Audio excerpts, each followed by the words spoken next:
1 2 3 chẳng cái sản kết khinh ta tím xa miên ca prai pru khăn đòi khen đó tí muối nè vic 2 này khen đó tí muối and vic low này khen đó tí bấy mình bạc này nè năng bạc cá thì chia cầm liệt tím xa ní cái chiếc phe và du gẹp cầm lắng nè chạ chui lùi trầu toàn đấy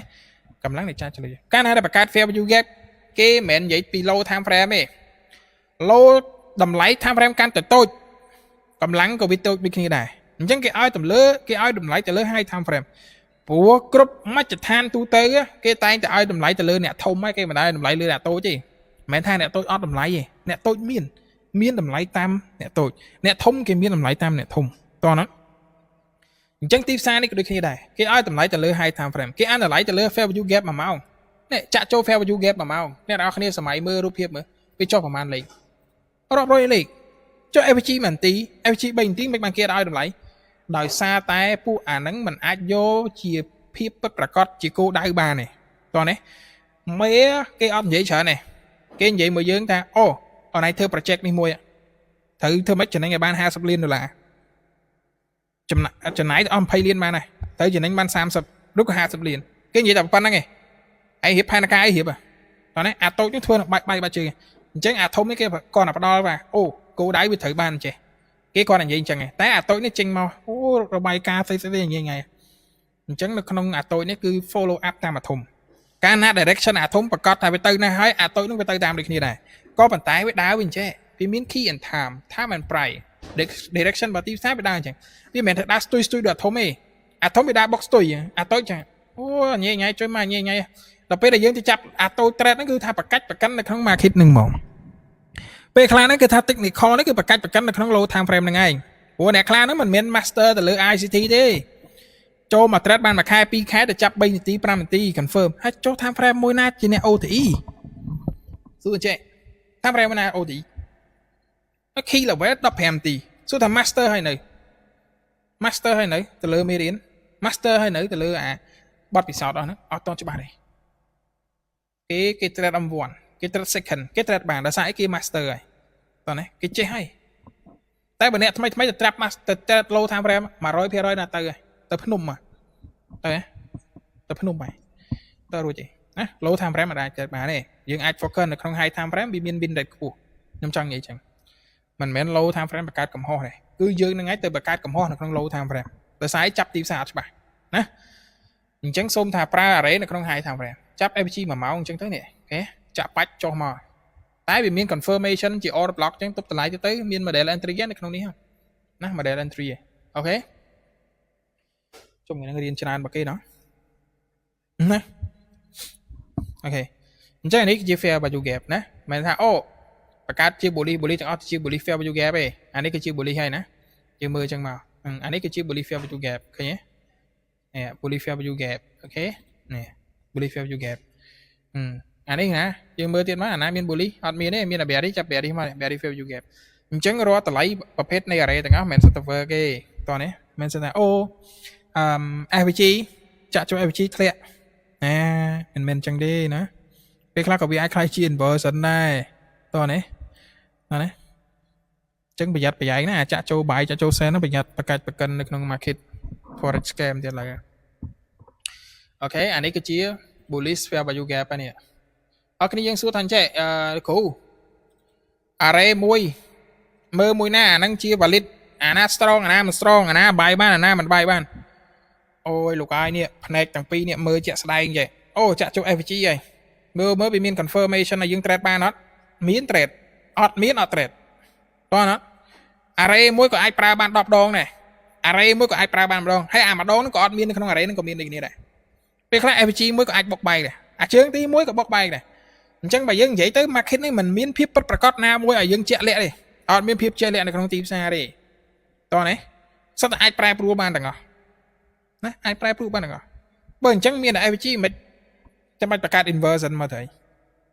miên order block chăm bạch bạc mitigation bạc breaker mà thấy miên liquidity sweep chăm bạch miên liquidity run rồi đó chẳng xôm thà ở khi dương đến mơ price action bị thà price action nó cứ mơ confirm chạy này to nó khi dương mẹ thà ok FG đã bảy limit đến đằng ấy rồi có sell limit đến đằng ấy no forex is not easy easy come easy go កាលណាទាំងអស់គ្នាបង្កើតអាភាពងាយស្រួលទៅកាន់គ្នាឯងខ្លួនឯងគឺវានឹងងាយបង្កើតទៅវិញនេះគ្នាដែរណា អូខេបាទអញ្ចឹង fair value gap គឺជា bullish fair value gap bearish fair value gap វាកើតឡើង3 candle ដូចគ្នាទេណានេះឲ្យតែបង្កើតកម្រិតអញ្ចឹងមកចាប់មក gap 1 gap 2 gap 3បើសិនអា gap ទី1នេះវា respect trade អា gap ទី1នេះមកបើសិនអា gap ទី2នេះវា respect trade អា2នេះមកมันចាំបាច់ខ្វាយខ្វល់តែបើចេញពីខ្ញុំទៅវិញខ្ញុំ recommend ឲ្យគ្នាយើង prep អញ្ចឹងទេកាលណាដែលចាក់ចូលតម្លៃ gap នេះយើងទៅចាប់អញ្ចឹង share វាដូចជា market maker អញ្ចឹងយើងចាប់តម្លៃចេះអមជាមួយនឹង flow ស្គាល់ពីត order flow ចាប់អញ្ចឹងមករក confirm sell វិញមក order block 4ម៉ោង order block 4ម៉ោង average 1ម៉ោង OTE អានេះគេហៅថាគេ change state ឆាយាអានេះគេហៅថា change state ឬក៏ change objector change objector គេចាប់ low ចេះ CSD គេចាប់តម្លៃ open and close នៅកន្លែងនេះតោះណាអាហ្នឹងវាមានតួនាទីដើម្បីបញ្ជាក់នៃពីការផ្លាស់ប្ដូរទិសដៅដូចតែគ្នាទេតួនាទីរបស់វាក៏ប៉ុន្តែរបៀបចាប់របស់វាខុសគ្នាតោះណាអាមួយចាប់ចុងវិកអាមួយ open and close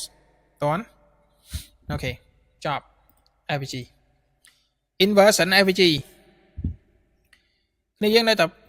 និយាយរឿងថា inversion គេចាប់មិន AVG គេចាប់មិន AVG ចាប់ឡើង3 candle តែបង្កើតកម្រិតទីផ្សារអញ្ចឹងគេហៅថា AVG ហើយដល់ពេល inversion ហ្នឹងវាកើតចេញពីការបារាជ័យ AVG ស្គាល់ពាក្យបារាជ័យទេឬក៏ fail ទេអូខេអញ្ចឹងអានេះចុះមកបង្កើតជាគេ bearish fair value gap ដល់ពេលដែលបុកបែកនេះអា fair value gap ហ្នឹងវាបុកបែកនេះវាខ្លាចទៅជា inversion fair value gap អញ្ចឹងទីផ្សារវាចាប់ផ្ដើមប្រែប្រួលទិសដៅហើយតោះណាវាប្រែប្រួលទិសដៅហើយអាហ្នឹងគឺជា bearish inversion bearish inversion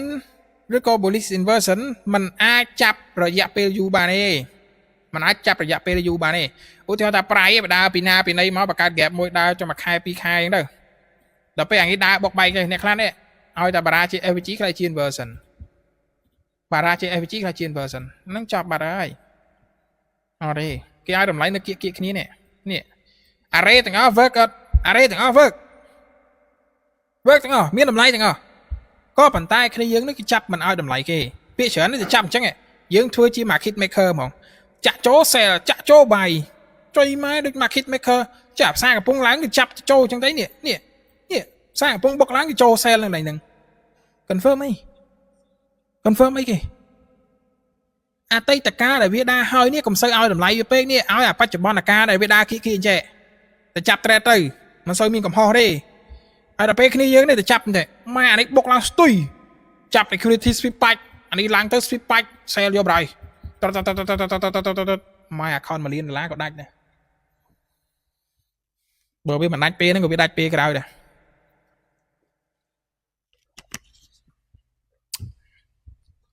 អាហ្នឹងគេហៅថា market maker trade បែប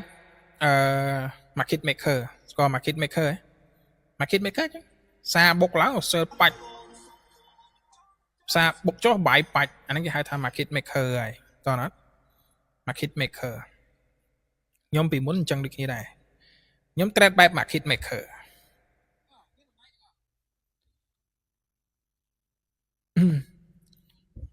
សារបុកឡើងទៅលក់ទៅសារបុកចុះ sell ទៅអាសារបុកចុះបាយសារបុកឡើង sell ជិះក្បាអាហ្នឹង fair value gap ចប់មួយណា inversion fair value gap ហ្នឹងវាកើតចេញពីតម្លៃfair value gap ដែរទេឲ្យតែបារាជ័យ fair value gap ខ្លាយជា inversion ហើយណាចាប់ចឹងមកហើយប្រៃយើងមើលតាក់ស្ដែងទៅវាដើរគៀកអញ្ចឹងទេតោះណាវាដើរគៀកអញ្ចឹងទេហត់ដែរណាគ្នាយើងនិយាយនឹងខាស់កណាគ្មានបានអីមកពីគ្នាយើងទេណាគ្មានបានអីទេអូខេចង់ឃើញគ្នាយើងជោគជ័យនៅក្នុងនឹងដែរ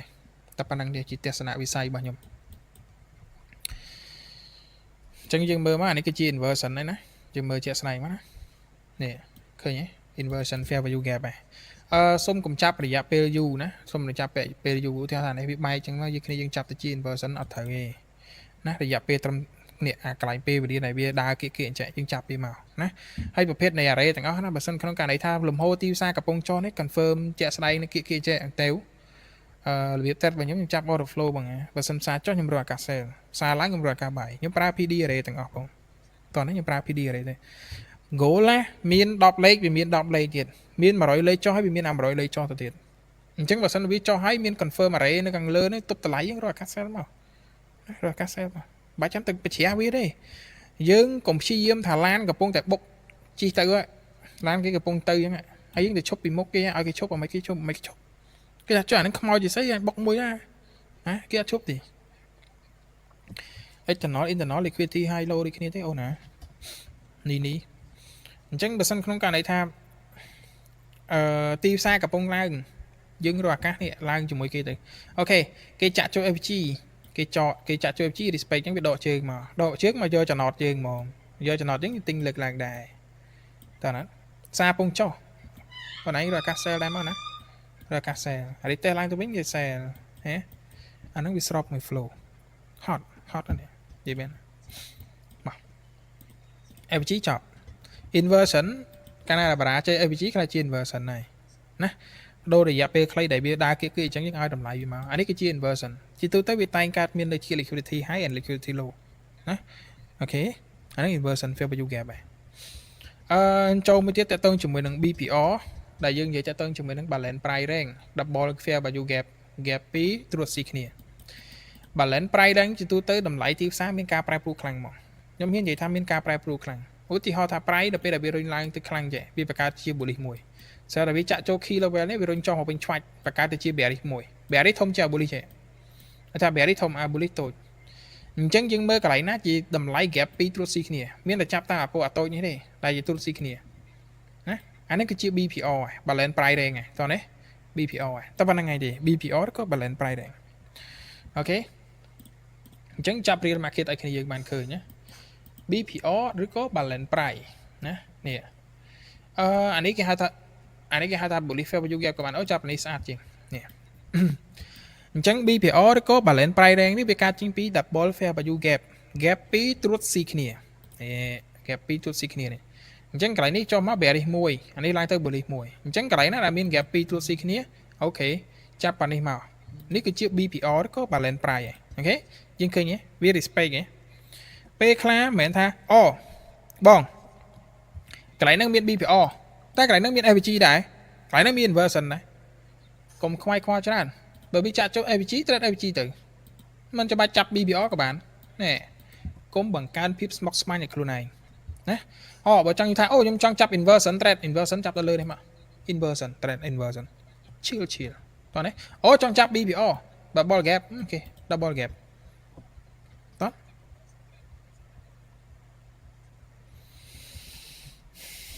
អូខេអត់ពិបាកទេតោះណាសួស្ដីតារាបងគួរ trade តាម trend or trade reversal trade តាម order flow ផ្សារបុកឡើងរកអាកាសទិញមកចាប់ key level trade មកណាអានេះគេហៅថា order flow នេះកៅខ្ញុំដាក់ឈ្មោះ T is me order flow ជិលជិះយកនេះអានេះនៅខាងក្រោយមានណាមកតារា trade មួយថ្ងៃជពាក់គេ30រៀលដាច់ខ្យល់មកឥឡូវយើងBPR ឬក៏ balance price យើងចាប់ហើយឥឡូវយើងចូល imbalance អ្នកនរគ្នាដែលឃើញតម្លៃដូច fair value gap ឯងហើយវាបង្កើតកម្រិតធំដូចជាទូទៅវាតែងតែកើតមាននៅក្នុងម៉ោង New York មិនថា New York មិនថា Asian session ទេអាស្រ័យទៅលើកម្លាំងដែលវាចាក់ចូលខ្លាំងណាអញ្ចឹងអានេះគេហៅថា volume imbalance វា create ឡើងដោយ 3 candle ដូចគ្នាតម្លៃវាដូចជា fair value gap ដែរក៏ប៉ុន្តែកម្លាំងវាកម្រិតវាឆ្ងាយនេះអាហ្នឹងគេហៅថា imbalance ហើយអញ្ចឹងនៅពេលដែលវាកាត់ imbalance មួយជាទូទៅវាតែងតែកើតមាននៅក្នុងព័ត៌មានម៉ោងព័ត៌មានឬក៏ New York section អញ្ចឹងនេះគេហៅថា volume imbalance អានេះក៏ជាប្រភេទនៃ array មួយដែរដែលជាអ្នករុញតម្លៃទីផ្សារដែរណាអានេះគឺជា imbalance bullish imbalance ជាទូទៅគេតែងតែគេឃើញគេចាប់ Fibonacci retracement នៅក្នុងហ្នឹងណាឧទាហរណ៍ឥឡូវ imbalance មួយវា create ឡើងដោយ3 candle ដូច FVG ដែរទេក៏ប៉ុន្តែ volume វាខ្លាំងអានេះគឺជា bullish ណា bullish imbalance អូខេ bullish imbalance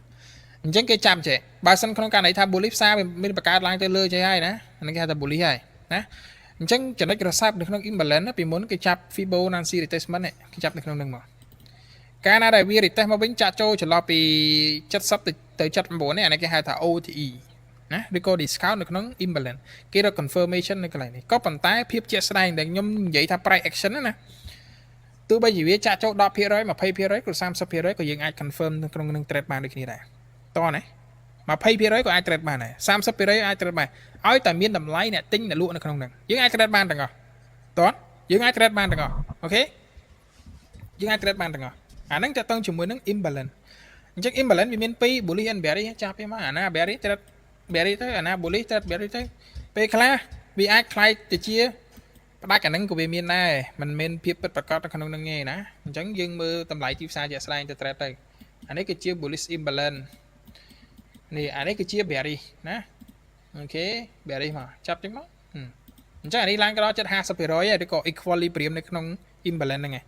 យើងអាច confirmation ដែលប្រើ order block ប្រើអញ្ចឹងទៅលើអាការ trade sell បានហើយតោះណាអាហ្នឹង imbalance បើយើងនិយាយទៅដូចតែ fair value gap ដែរក៏ប៉ុន្តែកម្រិតវាធំអូខេมันមានភាពស្មុគស្មាញតោះចូលមេរៀនបន្តទៀត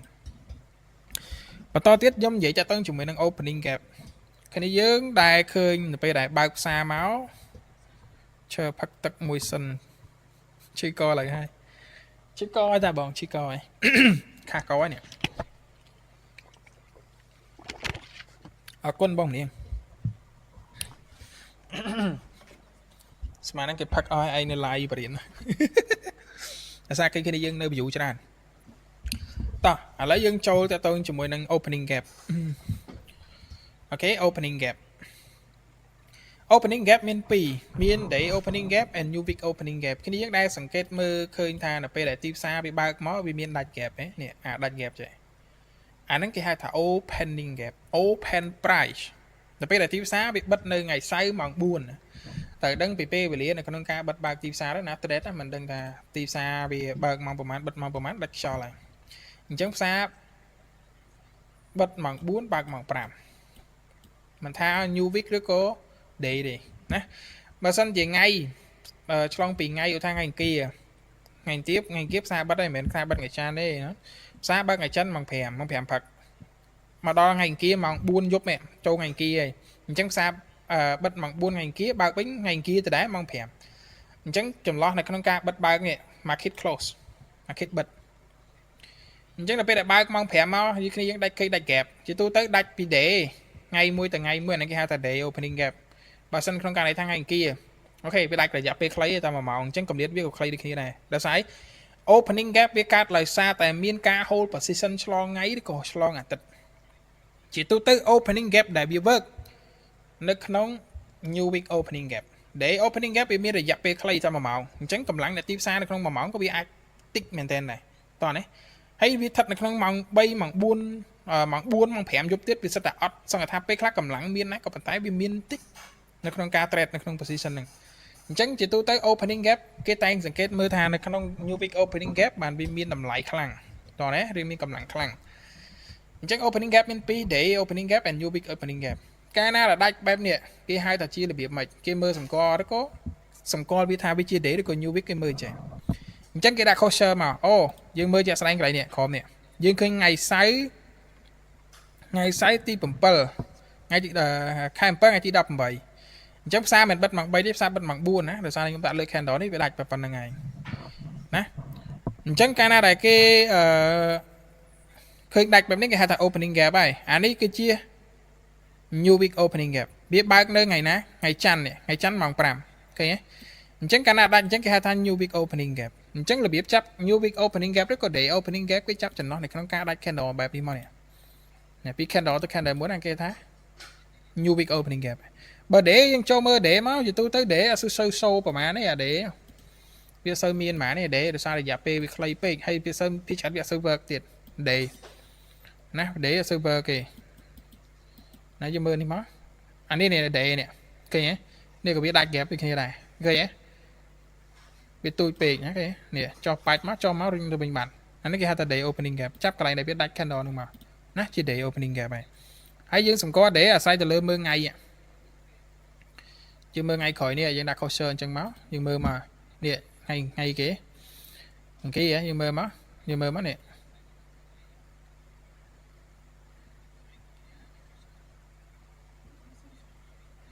ហើយបោះមួយណា ចឹងយើងមើលអានេះមកគឺជា day opening gap អូខេ day opening gap ប៉ុណ្ណឹងចប់ day opening gap day and new week opening gap អានេះគឺជាប្រភេទនៃ array យើងអាច trade បានដូចគ្នា confirmation នៅក្នុងនឹងដូចគ្នាអានេះចប់បាត់ហើយអញ្ចឹងក៏រៀនប្រភេទមិញមានអីគេ FPG តិចសួរថារៀនអីអត់ចេះប្រយ័ត្នណា FPG IFPG imbalance BPO អូខេហើយគេ opening gap 5ជាប់គ្នា connection គ្នាទៅមួយដដែលអត់ប្របាតោះនេះអត់ប្របាទេបន្ទាប់មកប្រភេទពួក block អ្នកនរគ្នាចាប់ order block មកណា lock ឬក៏ប្រាច់តម្លៃនឹងមកអានេះគេហៅ order block ឯង order block ដោយសារវាកើតឡើងដោយសារតែការបរាជ័យក្នុងការបង្កើត low and បង្កើត high អញ្ចឹងនៅពេលដែល price វាចាក់ចូលតម្លៃណាមួយនៃ key level លើនឹងអញ្ចឹងទៅនេះចាក់ចូលទៅបង្កើត order block lock order position ចូលមកវាបង្កើតទៅជា bearish candle វិញអញ្ចឹងអា bullish candle នេះត្រូវបានផ្ដាច់មក bearish candle អានេះហើយគឺជា bearish order block គេចាប់តម្លៃ bearish candle នេះគឺជា order block ថាណា order block order close position buy ចូល sell វិញ order sell ចូលមកណាអានេះគេហៅថា order block ហើយតោះណា order block ជា bearish order block bullish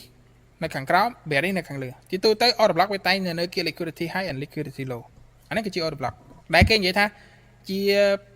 resistance ណា resistance នៅកំពូល high ទៅអានេះ order block នៅ low នៅក្រោម resistance ហ្នឹងទៅឬក៏ buy side and sell side ហ្នឹងទៅនេះគឺនឹងឯងណាតោះនេះហើយយើង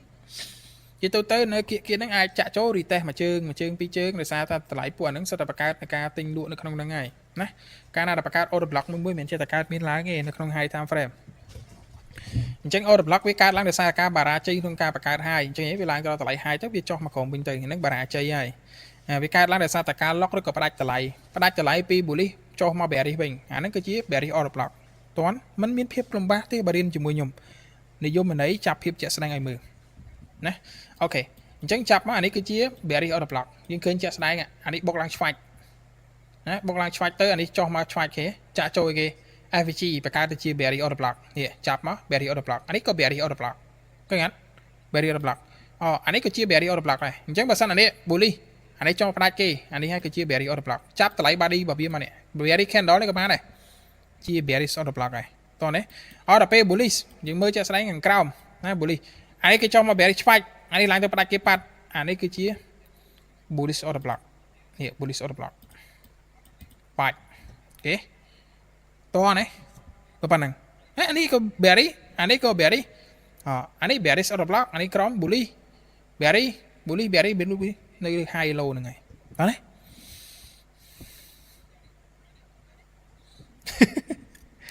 តោះយើងចូល mitigation block breaker block breaker block នេះវាដូចតែ inversion ដែរទេបើយើងនិយាយទៅណាអញ្ចឹង breaker block វាកើតចេញពីតម្លៃ order block ដែរទេឧទាហរណ៍ថា order block វាមានតួនាទីជាអ្នករុញតម្លៃទីផ្សាររហូតអញ្ចឹងទៅអានេះមិន order block អានេះមិន order block and order block កាលណាដែលបារាជ័យ order block ខ្លាចទៅជា breaker block ហើយ breaker វាមានតែកន្លែងមួយឯងបដូរលំហូរវាស្ថិតនៅតែកន្លែងមួយឯងបដូរលំហូរស្គាល់ពាក្យបដូរលំហូរឯងគេនិយាយទៅលើលំហូរធំក៏ប៉ុន្តែអាប្រភេទពួក array ទាំងអស់វា show គ្រប់ time frame ណាតែខ្ញុំសូមនិយាយតែពីលំហូរធំមួយឯងណាអញ្ចឹង breaker វាកាត់ចេញពីតម្លៃ order block កាលណាដែលបារាជ័យ order block order block វាត្រូវតែ support price រុញឡើងទៅលើមិនមែនកន្លែងហ្នឹងវាអត់ display កន្លែងនេះអញ្ចឹងវាចុះមកបារាជ័យ order block ខ្លាយជា breaker បដូរទិសដៅនេះពី bearish ពី bullish ចុះមក bearish នេះគឺជា breaker block ណានេះគឺជា breaker block អូខេ breaker block នេះ breaker ចាក់ចូល breaker IVG អញ្ចឹងទៅគេរក confirm sell មកក្រុមទៀតមកឃើញយើងសួរតែចុះបារាជ័យ order block ដែរកន្លែងនេះមិនចាប់ទៅជា breaker នេះគឺជា mitigation block ហ្នឹងវាកាត់ចេញពី order block ដូចគ្នាកាលណាដែលបារាជ័យ order block ស្របជាមួយនឹងលំហូរទីផ្សារអាហ្នឹងគេហៅថា mitigation block ហើយខ្ញុំ trade mitigation ណា model នៅក្នុងការ trade របស់ខ្ញុំ trade mitigation ឬក៏ break up structure ហ្នឹងវាតែមួយដូចគ្នាទេវាស្ថិតនៅកន្លែងតែមួយចាក់ចូលរក confirm sell order flow តោះនេះបារាជ័យ order block ស្របមួយលំហូរឲ្យតែស្របមួយលំហូរចេះឲ្យតែបារាជ័យ order block អាហ្នឹងគឺជា mitigation and mitigation អានេះគឺជា mitigation and mitigation តោះនេះជា mitigation block ហើយចាប់បាត់ប្រភេទពួក block នៅតែ rejection មួយទៀតអូខេអញ្ចឹង real market real market ចាប់មកmitigate បើមកជួរនេះវាអត់ស្អាតមិនបាច់ចាប់វាទេបើយើងមើល30នាទីមកនេះអានេះគេហៅថា mitigation ណាតោះណាអានេះគេហៅថា mitigation ណាអានេះ breaker បដូរលំហូររយៈពេលខ្លីដែរស្របមកធំណាគេហៅ breaker block តោះណា breaker block ខ្ញុំអត់ដឹងដែរសុផានិតទៅសួរតា ICT ទៅខ្ញុំរៀនតាមគាត់ដែរខ្ញុំអត់ដឹងដែរណាខ្ញុំអត់សូវចេះទេខ្ញុំចេះតិចតួចទេចែកម្លែកទៅមិនសុផានិតខ្ញុំអត់ចេះទេខ្ញុំអត់ចេះទេ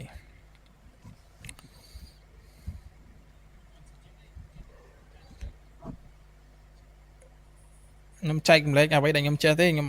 បើសិនជាផុតគោដៅបានផុតសមត្ថភាពរបស់ខ្ញុំអត់សូវចេះទេណាយើងអាចទៅស្វែងយល់ជាមួយនឹងតា ICT បាននៅក្នុង channel YouTube របស់គាត់ណាខ្ញុំអត់សូវចេះទេអូខេ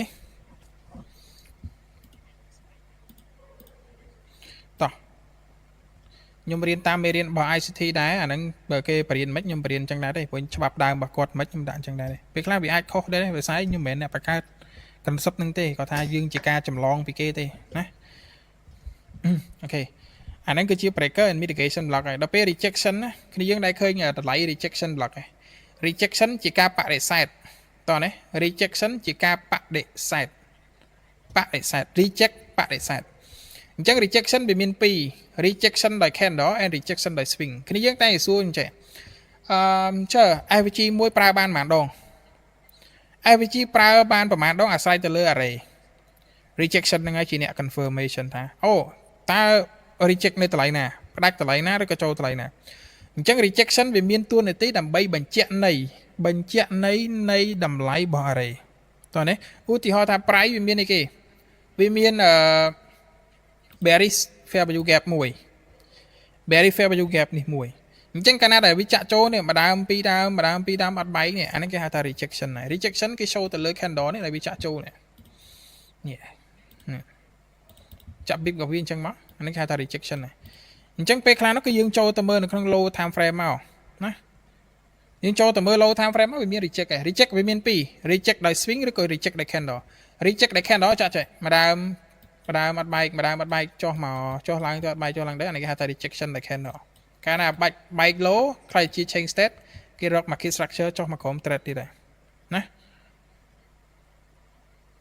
អូខេគេរក confirm sell ហើយណាអាហ្នឹងគេហៅ rejection គេអាច trade បានដោយសារ rejection ទាំងដូចគ្នាអញ្ចឹង rejection ដោយ swing ឧទាហរណ៍ថា price មួយវាមាន AVG នេះមួយម្ដងឡើងទៅអត់បែកម្ដងទៀតចាក់ទៅអត់បែកទៀតម្ដងទៀតចាក់ទៅអត់បែកទៀតអាហ្នឹងគេហៅ rejection ដោយ swing អូខេអាហ្នឹងគេហៅថា rejection ដោយ swing ណា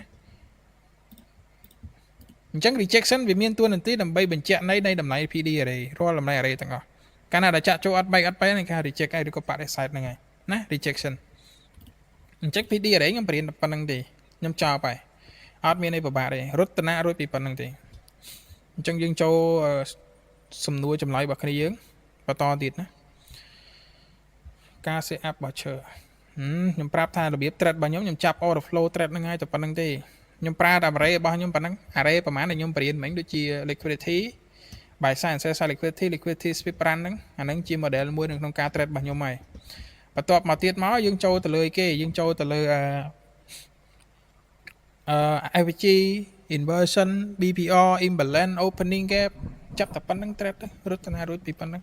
បន្ទាប់មកបញ្ចប់ order block breaker block mitigation block អូខេ reject អីចឹងទៅ trade ទៅហើយចាប់តែប៉ុណ្្នឹងឯងtrade ហើយដល់ពេល model entry វាមានអីគេវាមាន SMT smart money tool ឬក៏ smart money technique បើយើងនិយាយ SMT វាដូចការ create new high ឬក៏ liquidity sweep អ្នកខ្លះទៅគេអានេះគឺជា technique របស់ខ្ញុំចាប់ប៉ុណ្ណឹងតែអ្នកខ្លះទៀតទៅគេចាប់របៀបម៉េចគេចាប់ទៅលើចាំអ្នកដែលអត់ទាន់អាចចូលទៅមើលសារ chart trade មើលបានណាព្រោះខ្ញុំបរៀន ICT ទាំងអស់មិញអញ្ចឹងអ្នកខ្លះទៀតទៅគេចាប់ tool ដែរគេចាប់ compare គ្នាគេយក SMT ហ្នឹង pair ជាមួយនឹង pair ផ្សេងមកឧទាហរណ៍ថា SMT វា create goal មកថា high and high របស់ high create new high អញ្ចឹងពេលវេលានៅក្នុងការបិទបើករបស់វាក៏ដូចគ្នាដែរណាអានេះគេហៅ SMT អានេះ smart money tool វាដូចការ create new high ដូចគ្នានេះ SMT anh ấy được nông gỗ đó bên nó nông ấy cái silver bị cái high and high và low chơi mình anh ấy cái hai từ chỉ SMT út thì họ thành trẻ anh ấy mong màn anh ấy tham mong mùi sorry anh ấy tham mong mùi nè hai nè cho anh ấy mong mùi ngay tim mùi nhưng một tí hòn chẳng nè mong mùi ngay tim mùi nè ti mà mắn người ta ngay tim mùi mong mùi nè ti xa mùi hả nè ti xa mùi cho anh ấy cái S2 anh ấy thử mong được nè P anh ấy được nè nó P về liêu được nè ta ngay tim mùi mong mùi sam sập mùi nè ti được nè ngay từ mùi P về liêu từ mùi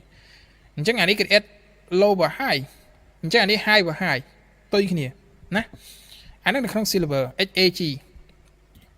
chắc anh ấy tha ngay tí man ngay tí p ok ngay tí p mong p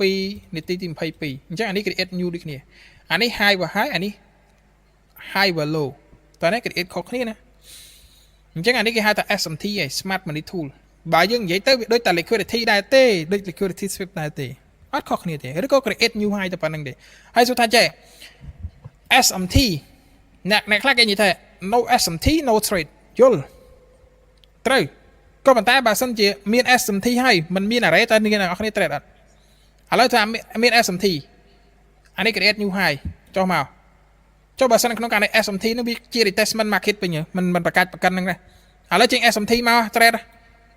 ចុះអានេះវាមាន FG support price វាអត់បែកផងតើ trade អីចេញអត់តែចេញទេតោះនេះមិនមែនថា no SMT no trade ទេហើយក៏មិនមែនថាមិនមាន SMT មិនអាច trade បានទេ trade បានអញ្ចឹងប្រយ័ត្នប្រយែងណាមិនមែន SMT ទាំងអស់ស្រាប់អាចចុះបានក៏ឡើងបានទេអាស្រ័យទៅលើ array ទាំងអស់ហ្នឹងហើយមាន SMT មាន total sub មាន SMT មាន total sub អានេះ total sub total body sub ឬក៏ total sub អញ្ចឹងទៅនេះ SMT smart money tool បើអត់មាន confirmation នៅ array នៅកន្លែងនេះគ្នាយើងទៅ trade កើតទេបើផ្សារបុកឡើងស្ទើរទេសួរថា SMT មានតម្លៃអត់ total sub មានតម្លៃអត់ no មិនអាច trade បានទេកត្តាដែលសំខាន់បំផុតគឺ array នៅក្នុង ICT array គឺសំខាន់តែម្ដងណាមិនថាអូ no SMT no trade no total sub no trade ប្រកាច់ប្រកាន់ឡើយមិនមាន array trade បង្កើតដូចគ្នាហ្នឹងហើយតោះណាមិនអាច trade បានទេណាជាក់ស្ដែងនៅក្នុងទីផ្សារគឺ array សំខាន់បំផុតណាអូខេពេលខ្លះមាន SMT មិនទាន់អាន break order block នេះដាច់មួយហ្នឹងចុះបើសិនអាហ្នឹងខ្លាចទៅជារូបភាពអីគេ retestment market យើងមិន follow បាយហើយអ្នក trade SMT គឺមិនចាប់ sell ហើយទៅ trade របៀបម៉េចតោះណាមិនចេះតែ trade ដែរណា market ណាអញ្ចឹងបានថា model entry ហ្នឹងគឺថាវាអមជាមួយនឹង array ហ្នឹងឯង key and time and price នឹងពេលវេលានៅក្នុងការ trade ហ្នឹងគឺនៅក្នុង section ហ្នឹងទៅអត់ថាអាស៊ីបើកមកប្រហែល set up នៅក្នុងអាស៊ីទៅមាន array trade ទៅណែកុំទៅខ្វល់ច្រើនបើមិនមាន trade ក៏កុំ trade ទៅខ្ញុំប្រាប់គ្នាថាឲ្យ trade ម៉ោង7បើម៉ោង7អត់មានអី trade គ្នាយើងគួរ trade អត់អញ្ចឹងបានថា price action price confirm ជាក់ស្ដែងមាន trade អត់មានអត់ trade នៅក្នុង kill zone របស់ section នឹងមក London ASEAN ឬក៏ ASEAN London New York មាន trade អត់មានអត់ trade ជាទូទៅនៅក្នុង London វាតែងតែដើរ consolidation អញ្ចឹងប្រយ័ត្នប្រយែងនៅក្នុង London តិច consolidate ឬក៏ sideways ណាគេយើង ICT មិនពិបាកទេអ្វីដែលពិបាកគឺគ្នាយើងនឹងចាប់ពីមិនត្រូវរៀនមិនយល់ពីវាចេះមួយខែពីរខែទៅចាប់ FVG trade ទៅណោះ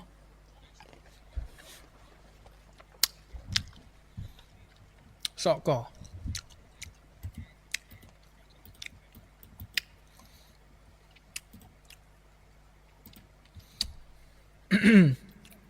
អូខេអែម no PD អី no trader ឯកភាពចំណុចនេះមាន SMT មាន total sub ជាអី SMT ជាអី CSD ជាអីវាគ្រាន់តែជា tool មួយដើម្បីប្រាប់ពីតម្លៃនៃការផ្លាស់ប្ដូរទិសដៅ confirm ជាក់ស្ដែង array អត់មាន array ត្រូវកើតទេខ្ញុំហ៊ាននិយាយចឹងមកហេគេលោថា concept គេណាផ្សេងខ្ញុំមិនដឹងទេណាបើថាបើខ្ញុំចេញពីខ្ញុំទៅវិញឬ commenter គេផ្សេងខ្ញុំមិនដឹងទេតែបើចេញពីខ្ញុំទៅវិញបើអត់មាន array confirmation trade ទេខ្ញុំត្រូវអត់ចេញទេព្រោះថ្ងៃគឺរស់ដោយសារ array ហ្នឹងហើយបើខ្ញុំអត់ចេះ SMT ខ្ញុំចេះតែ liquidity sweep ខ្ញុំ trade បានដែរខ្ញុំនិយាយមែន liquidity sweep trade sweep liquidity កាលណាដល់ sweep liquidity create new high SMT ហ្នឹងហ៎តែខ្លះមិនយល់ SMT ទេតែខ្លះមាន SMT នៅក្នុង goal silver អត់មានទេទៅចាប់ SMT ដែរណែដូចគ្នាបានដូចគ្នាដូចចូលអូអានេះ liquidity sweep ចាប់បានដូចគ្នាឬក៏ create new high ដូចគ្នាបានដូចគ្នាទេតោះណាលោកគ្រូតូចសូមបញ្យល់ពីការបិទ candle បើសិនយើងមាន key level រងចាំចូល5នាទីមាន IAVG គួររងចាំបិទ candle នៅក្នុងអូមិនមែនងាយស្រួលអញ្ចឹងទេខៃរ៉ូមិនមែនងាយស្រួលទេឥឡូវឧទាហរណ៍ណៃចាប់អញ្ចេះបងឯងចាប់អញ្ចឹងមក trade វាបញ្ជ្រាបផ្សារបាត់ហើយកាលណាចាក់ចូល key level ដល់ណៃសួរបងមិញចាក់ចូលប៉ុណ្ណឹងអាណៃ switch ទៅមើល5នាទីអាហ្នឹងបញ្ចប់បាត់ហើយ trade អញ្ចឹង 100% នឹងអាចដាច់ឯអូនណាគេមិនមែនប្រើរូបភាពបែបហ្នឹងទេកាលណាណៃប្រើ key level កាន់តែធំគេត្រូវឲ្យមាន market structure នៅកន្លែងហ្នឹងកាន់តែធំដូចគ្នាដែរទិសដៅបានឆ្ងាយតែបើណៃគាត់ថាអូខ្ញុំ trade retestment បងគាត់ចាក់ចូលខ្ញុំ អានេះ retestment បញ្ជ្រាប flow ទៀតណាបើ retestment ស្រោត flow គេអត់ទៅអញ្ចឹងទេបើសិនផ្សារបុកឡើងគេរកឱកាសលើកឡើងចេះអានេះចាក់ចូលអញ្ចឹងយកជើងឯងណាគេអាចរងចាំនៅក្រុម AVG នេះទៅបើសិនវាចាក់មកបែក AVG ហ្នឹងចាំគេរក confirm trade ទៀតពេលវា change structure ក៏ប៉ុន្តែបើសិនវាអត់បែកអានេះទេមាន confirm order block bullish ទៅនេះទៀតគេរកឱកាសបាយលើកឡើងទៀតដែរគេអត់ខ្វល់ថា buy high កន្លែងណាខ្ញុំអញ្ចឹងខ្ញុំត្រូវអញ្ចឹងខ្ញុំអត់ខ្វល់ថាខ្ញុំ buy នៅលើកពូលណាទេឲ្យតែមាន PD array នៅក្នុង high time frame ទប់តម្លៃខ្ញុំតែងតែទិញលើកឡើងនៅក្នុងហ្នឹងឲ្យតែវាចាក់ចូលបង្កើតទៅជា bullish order block 1ម៉ោងអញ្ចឹងទៅខ្ញុំរក confirm លើកឡើងហើយណាតែបើសិនក្នុងករណីថាដូចគ្នាយើងអញ្ចឹងឲ្យចាក់ចូលអញ្ចេះតោះណៃចូលទៅមើលប្រហែល5នាទី trade វាអត់មានអីក្រៅពីបង្កើតកំហុសទេអូនអើយណាវាអត់មានអីបង្កើតក្រៅពីកំហុសទេណាឥឡូវខ្ញុំឧទាហរណ៍ងាយមួយយើងមើលឥឡូវណៃមើលឃើញកន្លែងនេះមួយខ្ញុំឧទាហរណ៍ណាណៃមើលនៅក្នុងចូលមើល1ម៉ោងទីសិនណា1ម៉ោងអត់មានអីទេនៅក្នុង15នៅក្នុង30នាទីឬក៏15នាទីវាមាន bearish order block មួយអូខេហើយដល់ពេលណៃចូលទៅមើល low time frame trade វាមាន confirmation trade ដែរមើល3នាទីមើលអីមកពេលខ្លះអ្នកខ្លះចូលមើល M1 មើល3នាទីមកឬក៏ M1 ទៅឃើញ model entry trade អ្នកខ្លះគាត់ទៅចូល sell អត់យល់ពីតម្លៃនៃ array ហ្នឹងឯងចូលទៅ trade គឺដាច់ទៅហ្នឹងឯងអញ្ចឹងកាលណាដែលចាក់ចូល key level ព្រាមណៃប្រើ key level បានថាអ្នកទប់តម្លៃដូច order block ហ្នឹងវាទូចពេកក៏អត់តម្លៃដូចគ្នាដែរ Cairo កាលណៃប្រើ low time frame កាន់តែតូចវាអត់មានតម្លៃដូចគ្នាសូមថាបើសិនក្នុងករណីថាណៃចាប់ AVG 1ម៉ោងបើណៃចូលចិត្តថាធ្វើខ្លួនជា market maker ខ្ញុំនិយាយពី market maker អាផ្សារកំពុងឡើងហ្នឹងណៃ analyze sell អញ្ចឹងណាអូខេអាហ្នឹងគេហៅថា market maker ហើយណាអញ្ចឹងកាលណាណៃដើរខ្លួនជា market maker ចាក់ចូលណៃ confirm sell អញ្ចឹងអាហ្នឹង retestment បញ្ជា flow ជាទូទៅបង្កើតកំហុសនៅក្នុងហ្នឹងបើណៃសាប់បើក account 2អាមួយ trade short flow អាមួយ trade បញ្ជា flow អាមួយណាផ្ដល់ភាព profit ឲ្យណៃច្រើនជាងអាមួយណាតោះនេះអ្នកនិយាយនឹងឈើដុល្លារហ្នឹងហើយគ្រូដុល្លារខ្ញុំហ្នឹងអ្នកណាក៏អាចក៏ខ្ញុំនិយាយដែរតែមិនបានលើកឈ្មោះទេនិយាយបានតែគ្នាឯងទេឈើដុល្លារក៏និយាយត្រូវហើយមិនមាន SMT មិន trade គាត់និយាយត្រូវតែគាត់ confirm array confirm អីហ្នឹងមក corner ទៀតហ្នឹង no SMT no trade ណាគាត់ confirm array ដែរពាក្យច្រើនយើងនិយាយថា SMT ចេញ SMT មកចាប់ order block trade ទៅអាហ្នឹងកំហុសរបស់គ្នាយើងយើងមិនបានស៊ីជម្រៅពីគាត់និយាយថា no SMT no trade ក៏ប៉ុន្តែមាន confirmation order block មាន confirmation ជា model entry អត់ខុសទេត្រូវបើគាត់ដែរក៏ប៉ុន្តែគ្នាយើងច្រើនតែពាក្យច្រើនមិនគាត់ណា create new high បង្កើត order block bearish គ្នាយើងចាប់ sell បាត់ហើយហ្នឹងណាប្រយ័ត្នប្រយែងរឿងហ្នឹង SMT ហ្នឹងជើពាក្យច្រើនជើប្រើ model entry អ្វីខ្លះ unicorn model តែប៉ុណ្្នឹងឯងខ្ញុំប្រើ unicorn model hin ណាហាន GX ខ្ញុំប្រើ confirmation unicorn model key របស់ខ្ញុំប្រើ liquidity ខ្ញុំប្រើ array ណាខ្ញុំប្រើ PD array ហើយខ្ញុំ trade order flow ងាយអរគុណលោកគ្រូអរគុណខៃរូលោកគ្រូយើងគួរមើលផ្លូវចាំមើលផ្លូវ time frame ប៉ុន្មានលោកគ្រូយើងគួរមើលផ្លូវ flow មែនបើយើងនិយាយពី flow យើងមើលពួកធំហើយ market structure នៅក្នុង high time frame វាមានតែមួយទេ យើងឃើញ1ម៉ោងឯងបង្កើតតែគេ market structure ឬក៏30នាទីចេះបង្កើតមួយចេះឃើញទេកាលណាផ្លាស់ប្ដូរពួកអាហ្នឹងមកវាចុះមកឆ្ងាយហើយ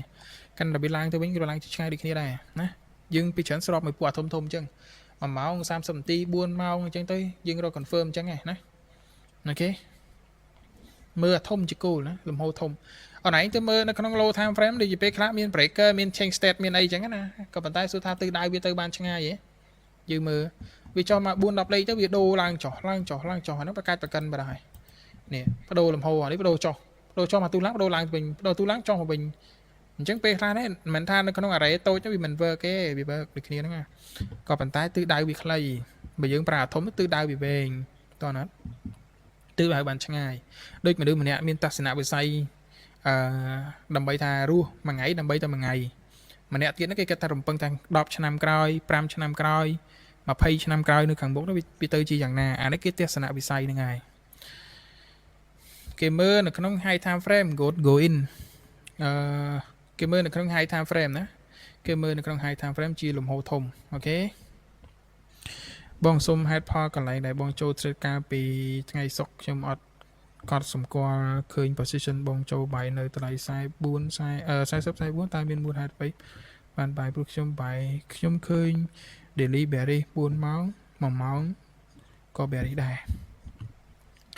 ខ្ញុំបាយនៅតម្លៃ40ជប់ខ្ញុំមើលសិន position ខ្ញុំបាយនៅម្ដុំនេះអាបលុំចាក់ចូលខ្លាំងចាំតិចបងចាំតិច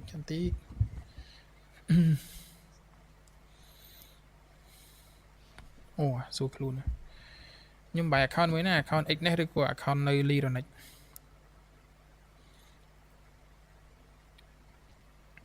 អូខ្ញុំបាយនៅ40.27មែន40.27មែននេះខ្ញុំបាយនៅ Lironic profit នៅ Lironic មួយទឹកមុនវាបានប្រហែលដូចជា 28,000 ខ្ញុំដាក់ 50,000 trade 28,000 អានេះ account នៅ Lironic account នៅ X នេះដូចជាអាទិត្យមុនខ្ញុំដូចជាអាទិត្យនោះដូចជាមើលជប់មើលសិននៅ X នេះមួយសប្តាហ៍ជាទូទៅខ្ញុំ total មួយសប្តាហ៍ណា last week អានេះខ្ញុំ trade ចំណេញបាន 10,000 ខ្ញុំដាក់ 50,000 ដូចគ្នាដែរនេះ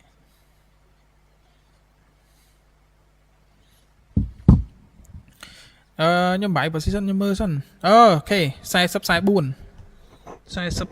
ណា40 44អា position នេះខ្ញុំ hold តាំងពីព្រឹក Asian session ណាបងថ្ងៃសុក្រខ្ញុំ hold តាំងពីព្រឹក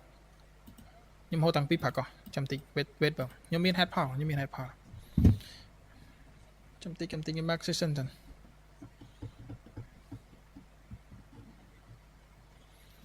ខ្ញុំ mark section សិនចាំតិច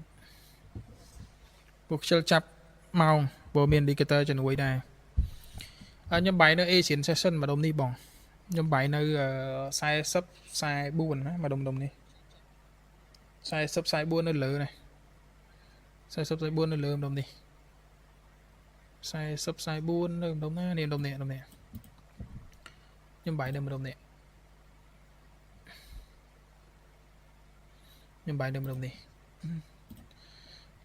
បងឃើញកន្លែងនេះមានអីគេ40 44តែ5ខ្ញុំបាយនៅម្ដុំនេះខ្ញុំចាំបានថាខ្ញុំបាយនៅម្ដុំហ្នឹង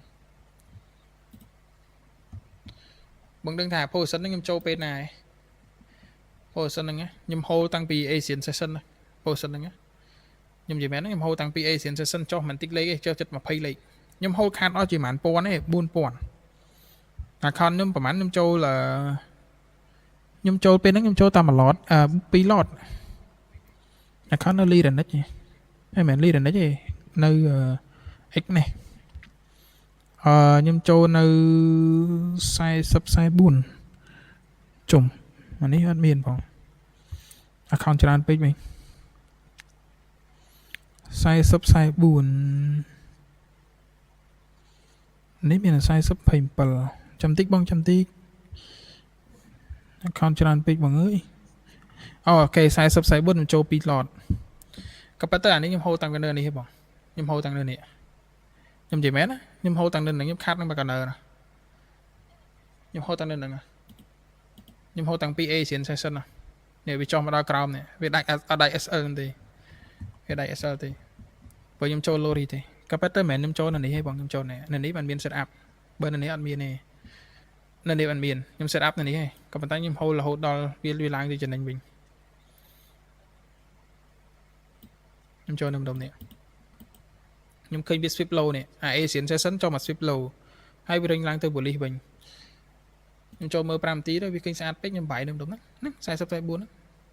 ยมได้เอสเซอร์นั่นหนึ่งยมได้มาโพสันได้เอสเซอร์นั่นได้มาโพสันจังยมโฮมาโพสันว่าข้าวน้ำทมข้าวน้ำผมมวยเมินเปิลเมินนั่นยมโฮขาดใบปอนนั่นขาดใบปอนบุญปอนอัดมินปัญหาแบบยมเองนะยมโฮเราตัวจะนั่งวิมานประมาณบุญปอนวิ่งไกลนี่ยมโฮขาดใบปอนอะไรยังเหมือนยมโจนั่นไกลนี่เฮ้ยบางยมโจแอนทรีนั่นเนี่ยนะยมโจแอนทรีนั่นเลยยมได้เอสเซอร์ได้จะมาเพย์เล็กไปเนาะข้าวน้ำทมๆเหมือนตู้ๆจีขณะยังเคยยมได้เอสเซอร์ดับเลยขณะยังทานยมตู้จีข้าวน้ำปรามเมินผมมวยเมินเนาะเหมือนตู้ๆจีเชื่อบ่าบุญมังลังจังยังจำแต่ใบซ้อมจิมวยนั่งพีดีอะไรแมนกำห้องนั่งยังจำใบยังปลามาเหมาปลาไอ้เจ้านั่นนะปลาขี้เลเวลมาเหมาปลา3 ตีออมเหมือนขี้เดียดมายังออมต่างมันปลาตัวจีบองต่างหากยังยมตรัสต่างปีเอเซียนเซชันแล้วบองยมโฮลกับปัตเตอร์วีโฮนั่งวีลังจันได้ไงในของเอเชียนั่งวีลังจันได้ไงยมจันได้มันมากันเนื้อหรอยมล้างดอลเลอร์เนี่ยแม้ในตอนนี้ยมล้างดอลเลอร์เนี่ยยมจันได้มันในสมัยเนี่ยไซบูนวีลังก็ดอมัน50วีลังผมมวยเล็กแต่ยมอัดกัดโพชั่นเนี่ยยมโฮลตอขาดบุญปอนmìnhแต่ยมบาลานซ์ยมทมให้ยมเมื่อกี้เราบาลานซ์ทมแต่ยมเคยปวดหนังวิมีอะไรตุ๊บในนี้เฉินnàyให้วิปราหรือคือที่วิปราให้วิสวิปให้นั่งริงไลน์ตะเลยนั่งไงจัดใบประสิทธิ์ไปอนุบาลก็มาบ่ายบางสิทธิ์บางตีนทำไมมักบางก็มาบ่ายยมขาดบุญปอนก็เป็นแต่บาลานซ์ยมทบยมโฮตัวจะนั่งวิ่งแล้วใส่ยมเคยปวดนี่ทมnàyนักขี่เราแบบทมนั้นยมโฮตัวนะเนี่ยเคยเอฟจีอิมบาลานซ์ปะปนนาได้ยมโฮประสิทธิ์เลยเชื่อ can don't go take all the block one horse archer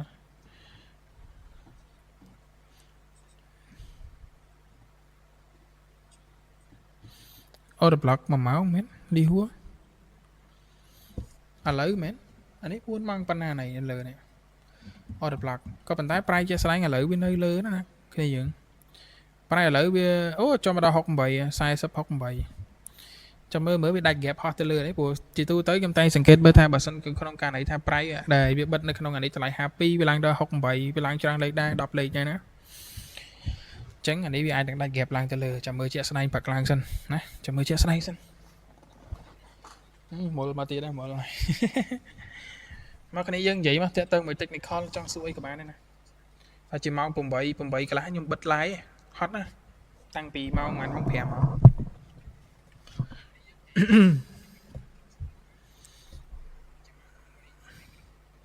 cái nàyยังคลาดรถชาวยังไม่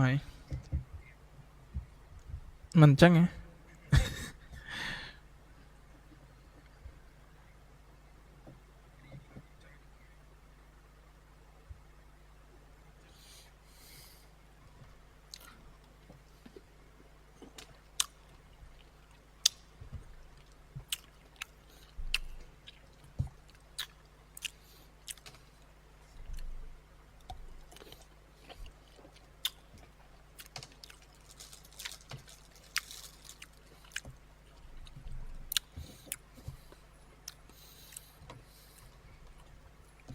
mà sân chia mà máu buôn máu miênอะไรrồiปลายเลือกล้างโดยเนียมจังเบียร์ซาขนมคาบ